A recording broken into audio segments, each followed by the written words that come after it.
ಹರಿ ಓಂ. ಇವತ್ತು ನಾವು ನೋಡಿದ್ದು ಲಕ್ಷ್ಮಣ್ ಕಿಲಾ, ಲಕ್ಷ್ಮಣ್ ಘಾಟ್ ಹಾಗೂ ಆ, ಸ- ಸಹಸ್ರಧಾರ. ಈ ಜಾಗ ಏನು ನೋಡ್ತಾ ಇದ್ದೀವಿ, ಇದು ಲಕ್ಷ್ಮಣ ತನ್ನ ಕೊನೆಯ ಅವತಾರ ಮುಗಿಯೋ ಸಮಯದಲ್ಲಿ ಇಲ್ಲಿ ಅವನು ಧ್ಯಾನಸ್ಥನಾಗಿ ಕಳೆದಿದ್ದ ಸಮಯ. ಇದು ಲಕ್ಷ್ಮಣ್ ಕಿಲಾ. ಈ ಈ ಕಿಲದಲ್ಲೇ ಅವನು ಧ್ಯಾನ ಮಾಡಿದ್ದು. ಹಾಗೂ ಈ ನದಿ ಏನು ನೋಡ್ತಾ ಇದ್ದೀರಾ, ಸರಯೂ ನದಿ, ಇಲ್ಲಿ ತಾನು ಐಕ್ಯ ಹೊಂದುತ್ತಾನೆ.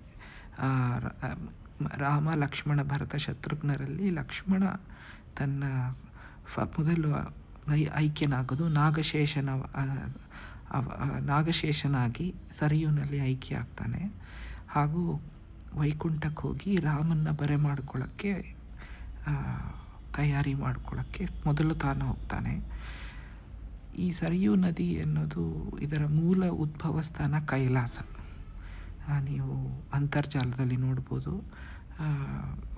ಸರಿಯೋದು ಗಗ್ಗರ್ ನದಿ ಅಂತ ಹೇಳ್ತಾರೆ. ಅದು ಕೈಲಾಸದಿಂದ ಬರುತ್ತೆ. ಬಹಳ ಪ್ರಶಾಂತವಾಗಿ ಇರುವಂಥ ಪ್ರಶಸ್ತ ಜಾಗ.